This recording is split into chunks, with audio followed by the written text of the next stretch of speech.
bien, tenemos otra oportunidad que el Señor nos da antes de venir a buscarnos o de llamarnos a su presencia para seguir repasando un poco este tema de cómo interpretar las parábolas de Mateo capítulo 13 y el resto de las parábolas.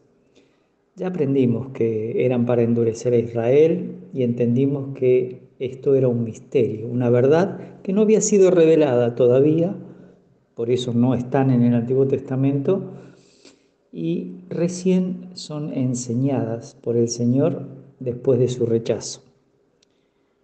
Lo que tenemos que recordar es que estuvimos viendo 4 esquemas de abordaje para el estudio de las parábolas y ahora vamos a ir al cuarto. Esta es la posición que mejor armoniza con el concepto del reino de los cielos que nosotros encontramos en la palabra de Dios, en especial en el Antiguo Testamento. En segundo lugar, el Señor en estas parábolas de Mateo 13 nos habla del tiempo Kairos, cuando se va a establecer dicho reino, el cual estaba pospuesto porque los líderes y el pueblo rechazaron al Señor.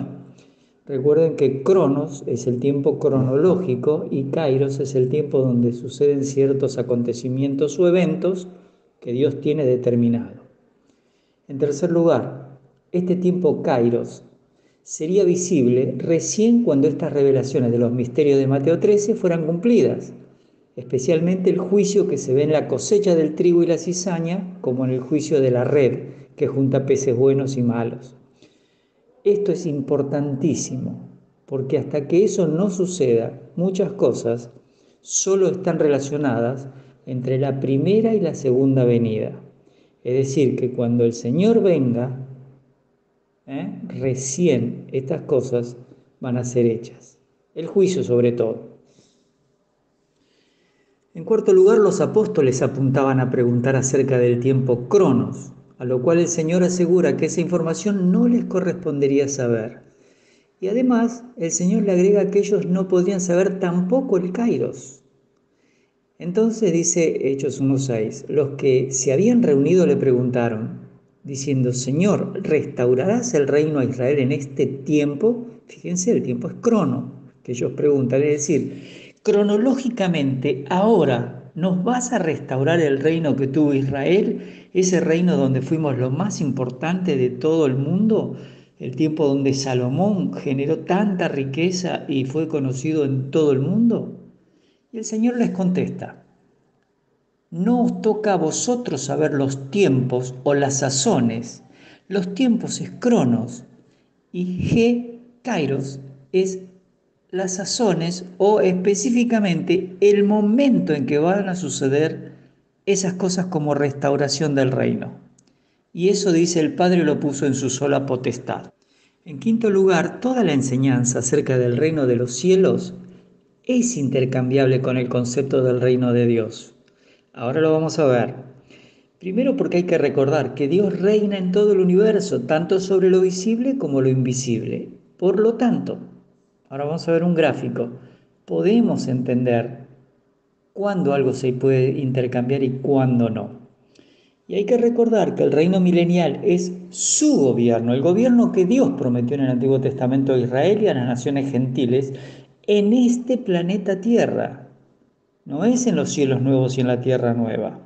Si revisás las profecías, hermano, de Isaías 11, Isaías 35, Isaías 66, de 20 al 24, o Zacarías 12 al 14, o Ezequiel 40 al 48, o los salmos mesiánicos, te vas a dar cuenta que el compromiso de Dios con la nación de Israel y las naciones gentiles es gobernar en este planeta Tierra.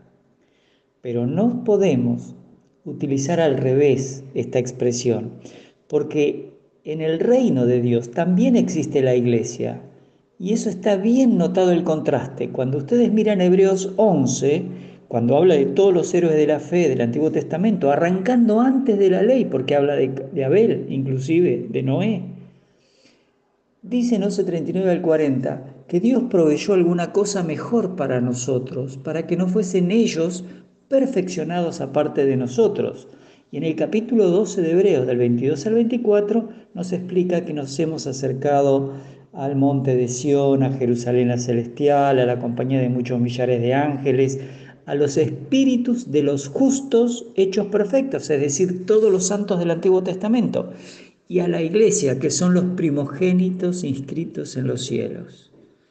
No hay nunca, por ningún apóstol, el concepto de que la iglesia reemplaza a Israel. En este gráfico les quiero mostrar lo que siempre digo. El reino de Dios es su gobierno eterno sobre todo lo que existe, sea visible o invisible. Y ese es el óvalo amarillo con azul. Pero adentro colocamos el reino de los cielos. ¿Y por qué lo coloco así? Para que ustedes recuerden que reino de los cielos es intercambiable con reino de Dios. Pero el reino de Dios abarca más cosas. Por eso vamos a ver en la siguiente transparencia el punto número 6, en donde vemos que Dios tiene otros planes para la iglesia. Y una de las varias analogías en la Biblia, que hay 7, es considerarla a la iglesia como la novia, la desposada. Y esto, que según indica Apocalipsis 19, recién al final de la tribulación van a ser las bodas en el cielo. Pablo dice en 2 Corintios 11, temo que como la serpiente con su astucia engañó a Eva, así vuestros sentidos sean extraviados de la sincera fidelidad a Cristo. ¿Cuándo dice eso? Después de decirle que él tenía un cuidado por los creyentes para presentarlos como una virgen pura a Cristo. Después vamos a ver el contraste con Israel. Pero la iglesia, el grupo de creyentes, dentro de estas 7 figuras, figura como la desposada. Así que en el cielo, según Apocalipsis 19, están las bodas del Cordero, y en la tierra, cuando se inicia el milenio, se invita a los santos del Antiguo Testamento a lo que se llama la fiesta de las bodas del Cordero. Esa figura de la novia que se casa habla de la santidad y comunión eterna que el creyente va a tener con su Salvador. Y eso se toma de las costumbres orientales, no se toma de las costumbres occidentales. Ese es otro de los errores que tenemos cuando leemos libros de los protestantes o aún de los católicos, en donde esto es una mezcla. La Iglesia Católica es el centro de toda esta idea de la sustitución. Y si ustedes toman tiempo, desde Agustín en adelante, el protestantismo también se llevó esa misma idea de que la Iglesia reemplaza a Israel. Las 7 figuras las tienen ahí abajo. El Señor habló de la vid y los pámpanos. Por favor, no confundan con la viña que es Israel. Cabeza y cuerpo, donde se ve el ministerio de la iglesia y donde Cristo es la cabeza. El pastor y las ovejas, y no hay que mezclar con el Salmo 23, donde Jehová es mi pastor, porque el Señor dijo en Juan 10 que había otras ovejas que no eran de ese redil, que él estaba ministrando y tenía que rechazar porque lo habían menospreciado y habían decidido matarlo. También es la piedra angular, donde el edificio con piedras vivas se va formando. Otra de las figuras que se utiliza es que Cristo es el sumo sacerdote y nosotros somos un reino de sacerdotes. Israel tenía una tribu para hacer los ministerios sacerdotales y nadie podía meterse allí, pero todos los creyentes tenemos un ministerio de tipo sacerdotal. También se habla del postrer Adán y la nueva creación, otra figura, y por supuesto, como dijimos recién, el esposo y la esposa. Estas figuras son muy importantes conocerlas porque hacen diferencia entre Israel y la iglesia. Entonces, ahora agregamos este óvalo más clarito donde la iglesia, que era un misterio que nadie conocía, también se la llama cuerpo de Cristo. Y está formada justamente por judíos y gentiles que reciben a Cristo como Salvador. Así que el reino de los cielos reinando en la tierra, involucra a gentiles y judíos por separado, de tal manera que los gentiles van a ir a pedir bendición a Israel, a Jerusalén específicamente, porque allí saben que está la ley de Dios y quién la da. Pero la iglesia, que era un misterio que no figura en el Antiguo Testamento, aunque cuando Esteban habla, llama a Israel la iglesia, porque fueron sacados afuera. Aunque eso sucede, la iglesia era un misterio. Y por eso estudiamos la palabra misterio. Y para evitar confusiones, el mayor contraste es presentado en el Antiguo Testamento, donde Israel es presentada como una esposa infiel al Señor. En cambio, la iglesia se revela en el Nuevo Testamento como una virgen desposada que espera la venida de su esposo prometido. Es decir, Israel fue la esposa de Jehová o Yahweh y ha sido repudiada. Miren Isaías 51, así dijo Jehová, por citar un texto, por favor, porque hay muchos más. ¿Qué es de la carta de repudio de vuestra madre con la cual yo la repudié? ¿O quiénes son mis acreedores a quienes yo os he vendido? He aquí que por vuestras maldades sois vendidos y por vuestras rebeliones fue repudiada vuestra madre. Dios está hablando con toda la nación de Israel. Repudio. Acuérdense que el Antiguo Testamento permite el divorcio. Lean Deuteronomio 24, cuanto menos. De hecho, cuando el Señor habló, los discípulos le preguntaron y el Señor le dijo, por la dureza de vuestro corazón. No fue así cuando Dios puso a Adán y Eva, pero a medida que la maldad siguió creciendo, era necesario tener formas justas de equilibrar los problemas que se plantean en las relaciones humanas. Ahora observen que cuando empiece el milenio, Israel va a ser restaurada a la posición de esposa. Miren Oseas 2 del 14 al 20, por citar un pasaje. Pero he aquí que yo la traeré y la llevaré al desierto y hablaré a su corazón. Y le daré sus viñas desde allí, y el valle de Acor por puerta de esperanza. Solo les cuento, el valle de Acor, el valle de la turbación, fue el lugar donde Acán robó del anatema, y lo tuvieron que apedrear a él y a su familia en ese lugar. Y se llamó el Valle de la Turbación. Desde un lugar como ese, que es un recuerdo de la corrupción, del volverse del compromiso con Dios, de no tomar del anatema, ese va a ser un lugar de esperanza para Israel. Y allí cantará como en los tiempos de su juventud y como en el día de su subida de la tierra de Egipto, porque era cuando estaban conquistando la tierra prometida que Dios le había prometido a Josué. Allí cuando le dice, donde pise la planta de tu pie, eso será tuyo. El 16, en aquel tiempo dice Jehová, me llamarás Ishi y nunca más me llamarás Baali. Ishi quiere decir esposo, Señor también, ¿no? Pero Baali está relacionado con Baal y aunque también es intercambiable por esposo, Dios quiere decir lo siguiente en el versículo 17, quitaré de su boca, de Israel, los nombres de los Baales, y nunca más se mencionarán sus nombres, aún en el trato con un esposo. Va a ser Ishi y no Baal. ¿Se acuerdan? Eso está basado en Génesis, cuando se le da el nombre a Adán y Eva también. Vamos a la parte del 2.18. En aquel tiempo haré para ti pacto con las bestias del campo, con las aves del cielo y con las serpientes de la tierra, y quitaré de la tierra arco y espada y guerra, y te haré dormir segura. Y te desposaré conmigo para siempre. Te desposaré conmigo en justicia, juicio, benignidad y misericordia. Y te desposaré conmigo en fidelidad y conocerás a Jehová. La palabra, Guayadad, 7 veces aparece esa forma verbal. Si ustedes leen Zacarías 2.11 o Isaías 49 o Isaías 60, que ahí se lo dejo anotado, van a ver que tiene que ver con reconocer a Dios mismo en su persona y en sus valores. Y eso también implica que ellos van a respetar esa forma que Dios quiere que vivan. Así que finalmente vuelvo a dejarles este cuadro. Recuerden, el reino de los cielos es para gentiles y judíos.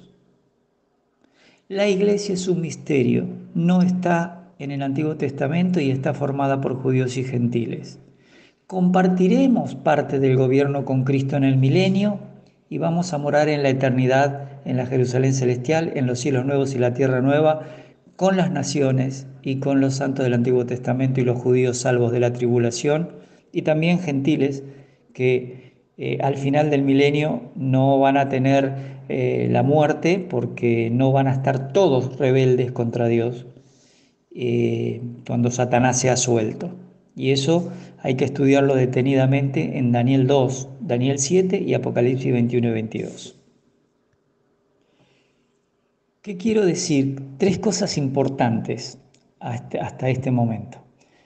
Esta posición de que el mensaje de Mateo 13 es un mensaje para revelar nuevos conceptos que se relacionan con el reino milenial, estas nuevas revelaciones y tema tiempo que va a suceder, diferencia correctamente a Israel de la iglesia, que está diferenciado en la Biblia, y diferencia los planes y propósitos divinos para ambos grupos.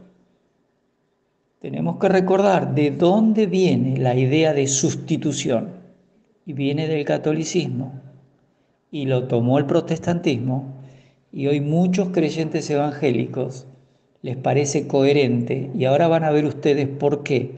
Porque hay 5 elementos similares cuando se habla del reino. Ahora lo vamos a ver.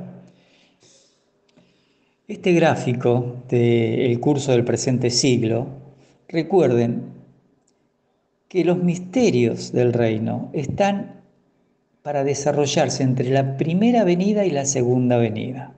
Por eso hay algunas parábolas que hablan que como la gente no sabe cómo crece una semilla hasta que aparece la planta y el fruto, así está trabajando Dios en el tiempo en estas dos venidas. Así como aparece el tema de la cizaña y aparece el tema del trigo, Dios está trabajando en este tiempo, en este momento entre la primera y segunda venida, haciendo un proyecto que tiene desde antes de la fundación del mundo. Pero no es un proyecto que se mezcla entre iglesia y judíos. Un proyecto para la iglesia que era un misterio y un proceso en donde está involucrado la nación de Israel y los gentiles. Los escogidos pertenecerán a la iglesia por conversión, por recibir a Cristo como Salvador. Pero los gentiles y la nación de Israel, al pasar por la tribulación, una parte, un tercio de los judíos, va a quedar como el remanente fiel. Y una parte de los gentiles que no acepten la marca del anticristo también podrán tener oportunidad del juicio de Mateo 25, 31 al 49. Quiero darles 5 puntos que no tienen que ser confundidos cuando se estudie el tema de las parábolas. El primero es que en el Antiguo Testamento se anuncia un juicio previo al establecimiento del reino. Si miramos Daniel 7, del 21 al 27, tomo 2 versículos, pero lean el pasaje. En 7:22 dice: hasta que vino el anciano de días y se dio el juicio a los santos del Altísimo. Y llegó el tiempo y los santos recibieron el reino. ¿Y qué es este reino? Y que el reino y el dominio y la majestad de los reinos debajo de todo el cielo, es decir, en esta tierra, sea dado al pueblo de los santos del Altísimo, cuyo reino es reino eterno.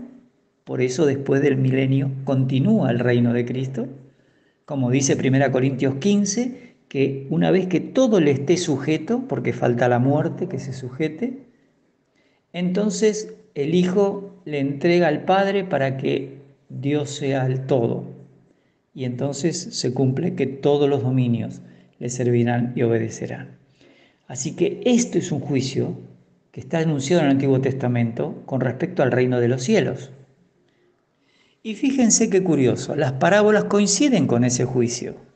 Miren Mateo 13:30, dejad crecer juntamente lo uno y lo otro y hasta la siega. Y al tiempo de la siega yo diré a los segadores, recoged primero la cizaña y atadla en manojos para quemarla, pero recoged el trigo en mi granero. Es decir, hay un juicio para la cizaña, que representa la maldad que va a estar mezclándose con el trigo, que serían los creyentes genuinos, no de la iglesia, por favor, no de la iglesia, porque esto sucede al final de la tribulación y la iglesia ya no está. Y la iglesia era un misterio que se fue en el arrebatamiento. 13:41. Enviará el Hijo del Hombre a sus ángeles y recogerán de su reino a todos los que sirven de tropiezo y a los que hacen iniquidad. y los echarán en el horno de fuego, allí será el lloro y el crujir de dientes. El mismo concepto de Daniel lo presenta el Señor en Mateo. Por lo tanto, el primer punto es que hay un juicio previo al establecimiento del reino. Fíjense aquí en Mateo 13, 49 y 50. Así será el fin del siglo.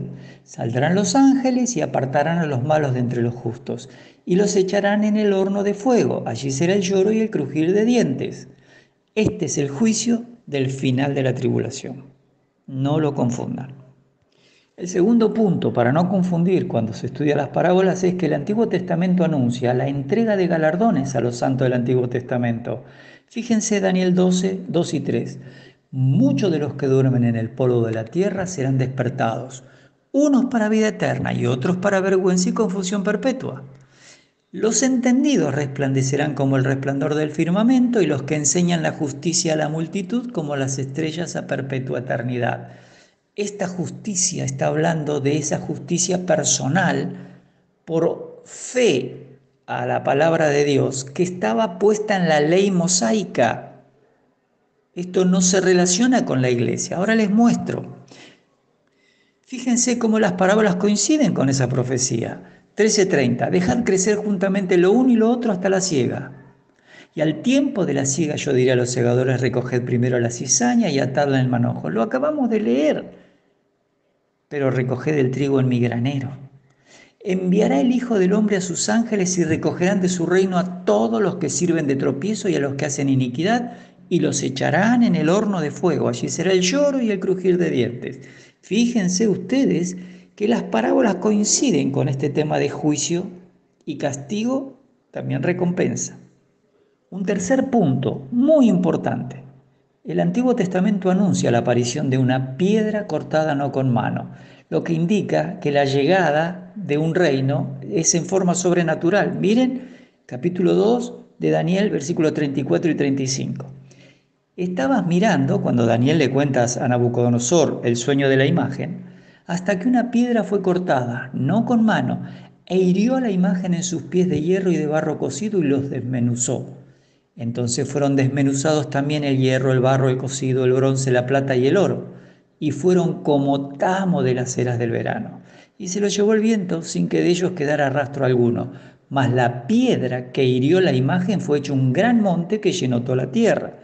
Recuerden que yo les expliqué en alguno de los temas anteriores que la palabra monte en la Biblia tiene como idea el monte literal, pero también el monte desde el punto de una ilustración de un gobierno o de un reino. Y cuando la Biblia utiliza en los eventos proféticos este tema, muchas veces la palabra monte implica gobierno, una nación que gobierna a otras. En este caso, la piedra que hirió la imagen, que es ni más ni menos que la obra que el Señor Jesucristo va a hacer de establecer un reino milenial, va a llenar toda la tierra. Observen cómo las parábolas coinciden con esa profecía también. Vamos a agregar el versículo 41 y 42. Esos mismos pasajes nos están indicando que hay juicio, pero que además va a ser un reino en donde luego de quemar la cizaña, luego de sacar a los que sirven de tropiezo y de sacar a los que hacen iniquidad, recién van a poder empezar el milenio. Esto es importante, ya vamos a ver un poquito más. En el punto 4, el Antiguo Testamento anuncia la llegada del reino, pero en una forma rápida, súbita. Fíjense Isaías 46:13, haré que se acerque mi justicia, no se alejará y mi salvación no se detendrá, y pondré salvación en Sión y mi gloria en Israel. Daniel 2:34 lo acabamos de leer. Esa piedra cortada no con mano que hiera la imagen es hecho un gran monte que llena toda la tierra. Leemos Malaquías 3:1, he aquí yo envío mi mensajero, el cual preparará el camino delante de mí. Y vendrá súbitamente a su templo el Señor a quien vosotros buscáis, y el ángel del pacto a quien deseáis vosotros. He aquí viene, ha dicho Jehová de los ejércitos. ¿Y quién podrá soportar el tiempo de su venida? ¿O quién podrá estar en pie cuando Él se manifieste? porque Él es como fuego purificador y como jabón de lavadores. Y se sentará para afinar y limpiar la plata, porque limpiará a los hijos de Leví, los afinará como a oro y como a plata, y traerán a Jehová ofrenda en justicia. Si ustedes notan, Malaquías 3:1 tiene un primer cumplimiento con Juan el Bautista. Pero fíjense que el versículo 2 y 3 no se cumplió en ese tiempo. Y además, no vino súbitamente el Señor a su templo y el ángel del pacto. Esto es interesante. No fue limpiada la tribu de Leví, porque en definitiva lo único que hizo el Señor Jesucristo fue condenarlos por la forma en que se habían apropiado las cosas del pueblo, ofrendas, ayuno, todo lo que tenían ellos era por sobre la palabra de Dios. Como decimos, el punto 4, las parábolas coinciden con esas profecías. Aquí sí le agregamos los versículos 48 y 49. Fíjense, una vez llena, hablando de la red, la sacan a la orilla y sentados recogen lo bueno en cestas y lo malo echan afuera o fuera. Así será el fin del siglo, saldrán los ángeles y apartarán a los malos de entre los justos. Fíjense que son los ángeles que hacen esta tarea. De la misma manera que la cizaña y el trigo es hecho por los ángeles. Y eso coincide con Mateo 25, del 31 al 49, cuando dice que enviará sus ángeles a juntar a sus escogidos y van a quedar separados como separa el pastor las cabras o cabritos de los corderos. Es un juicio para entrar al milenio. No hay duda que la Biblia no se equivoca, que tiene bien diferenciadas estas cosas. ¿De dónde viene el error? De los hombres que estudian la Biblia, que estudiamos la palabra, que muchas veces seguimos comentarios de otras personas que nunca examinamos de qué trasfondo son y no sabemos si vienen del catolicismo. Siempre les digo lo mismo, agarren los libros de Matthew Henry, que fue una persona que estuvo en el año 1600 y por allí, y van a ver que los libros, él relata en sus comentarios, citando lo que decían otras personas, de los cuales hay dos, que son católicos. Acuérdense que en la época de la Inquisición una gran cantidad de material fue quemado. Y entonces no había tantos libros. Cuando esto empieza de que Israel ha sido reemplazado por la Iglesia, estamos en el cuarto siglo, casi quinto, en el quinto. 430 más o menos que Agustín empieza con esta idea de la ciudad de Dios. Pero aquí se nos dice que son diferentes. Israel es una cosa, los gentiles otra y la iglesia otra. El quinto punto, para que cuando estudiemos no confundamos cómo se interpretan las parábolas, es que el Antiguo Testamento anuncia que el reino ha de ser un gobierno sobre toda la humanidad. Miren el Salmo 2:8 al 10 que yo les cito. Pídeme y te daré por herencia a las naciones y como posesión tuya los confines de la tierra. Los quebrantarás con vara de hierro, como vasija de alfarero los desmenuzarás. Ahora pues, oh reyes, sed prudentes, admitid amonestación, jueces de la tierra. Fíjense que el Señor Jesucristo va a tener un gobierno sobre toda la humanidad. Y las parábolas coinciden con el aspecto universal del reino. Mateo 13, 38 al 41 dice, el campo es el mundo. ¿Ven? ¿Ven? Es el mundo, no es una localidad de Israel ni es una iglesia determinada, es el mundo. La buena semilla son los hijos del reino de los cielos. Yo agrego de los cielos, porque estamos hablando del reino de los cielos, no del reino de Dios, aunque en este caso podríamos intercambiarlo, como lo hacen los apóstoles. Lean Lucas, lean Marcos, y es intercambiable. Y las cizañas son los hijos del malo.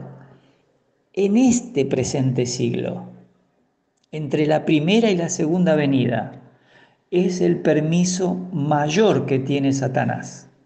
Por eso dice el enemigo que la sembró es el diablo. La siega es el fin del siglo. ¿Y los segadores quiénes son? Los ángeles. A la iglesia no la llevan los ángeles. Los ángeles estaban relacionados en Lucas 16 llevándose a Lázaro al seno de Abraham. Y el rico directamente aparece en el Hades. La iglesia es arrebatada en los aires, en las nubes, para encontrarse con el Señor. Ven que si uno lee la Biblia y discierne puntualmente cada cosa en su lugar en una línea de tiempo, no hay manera de confundirlos. La confusión surge porque no se respetan las parábolas en cuanto a la hermenéutica de interpretación. 40. De manera que como se arranca la cizaña y se quema en el fuego, así será el fin de este siglo. Es decir, entre la primera y la segunda venida, la característica del final de la segunda venida es que hay un juicio al terminar el siglo. Enviará el Hijo del Hombre a sus ángeles y recogerán de su reino a todos los que sirven de tropiezo y a los que hacen iniquidad. ¿Hemos entendido esto? Eso es en la tribulación. Eso es para las naciones que estén viviendo durante la tribulación, gentiles y judíos. La iglesia no está más, se fue en el arrebatamiento. Como resumen, 4 principios me parece que son fundamentales. Lo primero es fundamental diferenciar eventos relacionados con Israel y con la iglesia. Cuanto menos lean Romanos 11. Israel es Israel, la iglesia es la iglesia. Si leen además Hebreos capítulo 11 y Hebreos capítulo 12 del 22 al 24, no les puede quedar ninguna duda. Hay 24 a 25 diferencias entre Israel y la iglesia. Me encantaría tomar ese tiempo para mostrarles, pero si los que estudian del otro lado del dispensacionalismo no quieren entenderlo, aunque majen al necio en un mortero, no se apartará de su necedad, dice Proverbios. Las personas que ya deciden cómo y a quién seguir, en vez de abrir la Biblia, es muy difícil que puedan cambiar. Lo que yo estoy haciendo es simplemente ayudarlos a ver que hay diferencias. No pretendo que me crean, solo pretendo que estudien, que revisen los pasajes, que miren los contextos. En segundo lugar, la falta de diferenciar porciones bíblicas que están dirigidas a judíos o a gentiles o a la iglesia genera estas confusiones, que también lleva a confusiones de doctrina.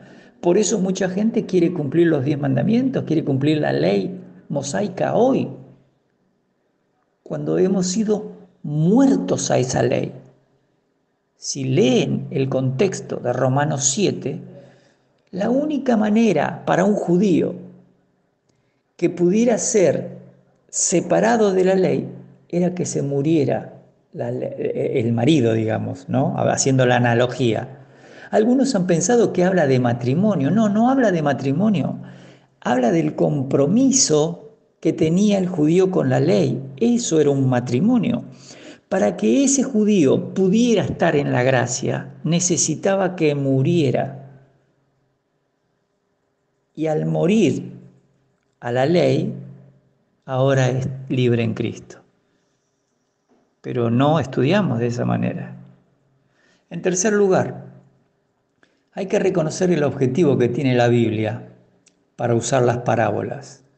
Eso genera problemas de interpretación y errores de aplicación. Si leemos capítulo 13, ya sabemos que las parábolas eran para endurecer a Israel y que no tuvieran perdón por haber tratado al Señor Jesucristo y al Espíritu Santo, que eran actores manejados por Satanás.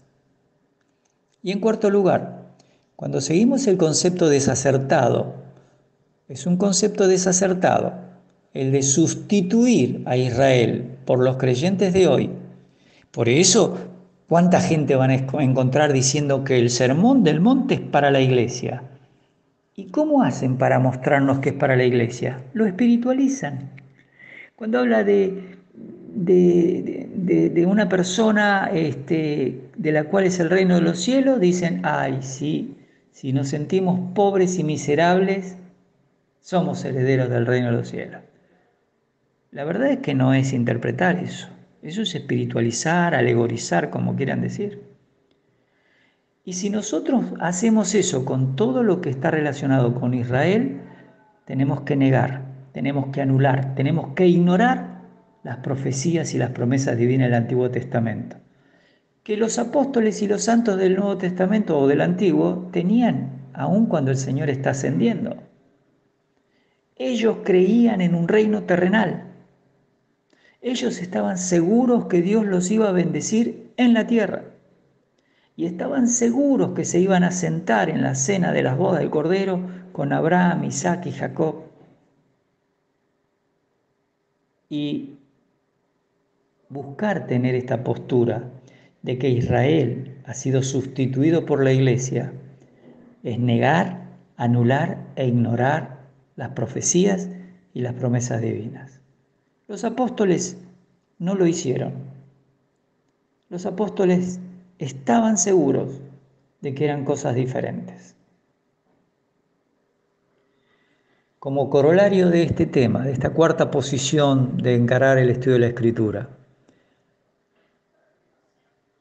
uno debería preguntarse, ¿y qué hacemos de práctico al hacer este estudio así tan pesado, entre comillas, digo yo, porque es difícil a veces que un creyente dedique este tiempo o que los pastores tomen tiempo para enseñar a los hermanos?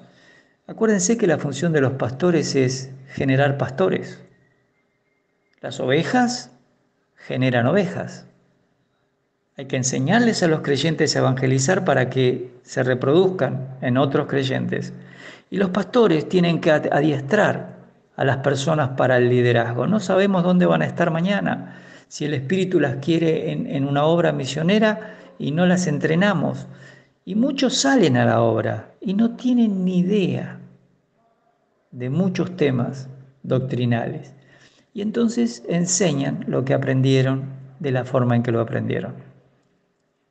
Queremos darte una mano para que puedas ser más ordenado en tus estudios.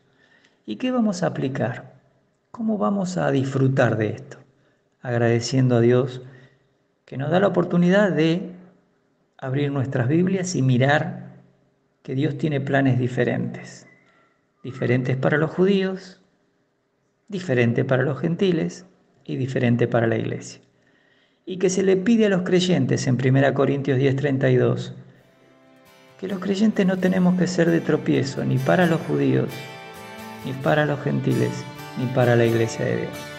Que el Señor los bendiga, que tengan una buena semana y esperemos la semana que viene de verdad ya estar dentro de las parábolas, para poder entender un poquito mejor y luego seguir con nuestro tema de Juan. Que el Señor les bendiga.